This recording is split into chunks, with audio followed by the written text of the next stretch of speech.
Magandang araw, ako po si JM De Jesus para sa Pasada Balita ngayong alas 4. Ininspeksyon ng pamahalaang lungsod ng Mabalacat at ng pamunuan ng North Luzon Expressway o NLEX ang panukalang Mabalacat Bypass Road itong nakaraang linggo. Layo ng proyekto na idugtong ng naturang proyekto ang NLEX Santa Ines exit sa Barangay Mangalit at Atlubola. Inikot nila Mayor Jel Daquino at President Luis Reñon ang daraanan ng bypass road kasama sina City Engineer Rod De Leon, City Planning and Development Rosan Pacquiao at NLEX Business Development Head Vic Apuzen. Sa oras sa mabuksan ng rutang ito, inaasaha umanong mas magiging mabilis ang access mula sa Atlubola patungo sa Santa Ines at diretso papasok sa NLEX na makakatulong upang maibsan ang mabigat na daloy ng trapiko sa mga pangunahing kalsada ng syudad. Bago pagsuri, nagpulong rin si Aquino at Toll Regulatory Board o TRB Executive Director Attorney Jose Arturo Tugade sa Clark Freeport Zone upang pag-aralan ang alignment ng proyekto, mga kinakailangan dokumento at ang magiging benepisyo nito sa komunidad.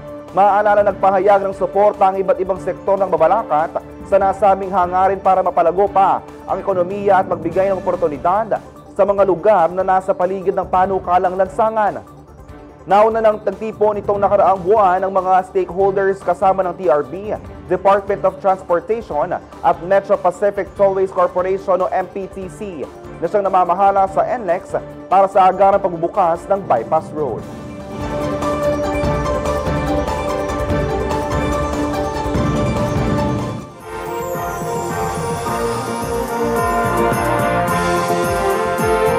Mga kababayan, nalalapit na po ang pinakamakulay at pinakamasayang okasyon na bida nagkikislapang higanting parol ng City of San Fernando. 26 days na lamang po at Giant Lantern Festival na.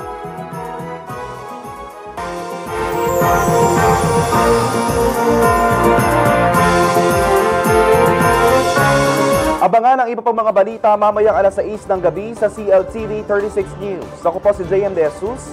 Magandang araw po.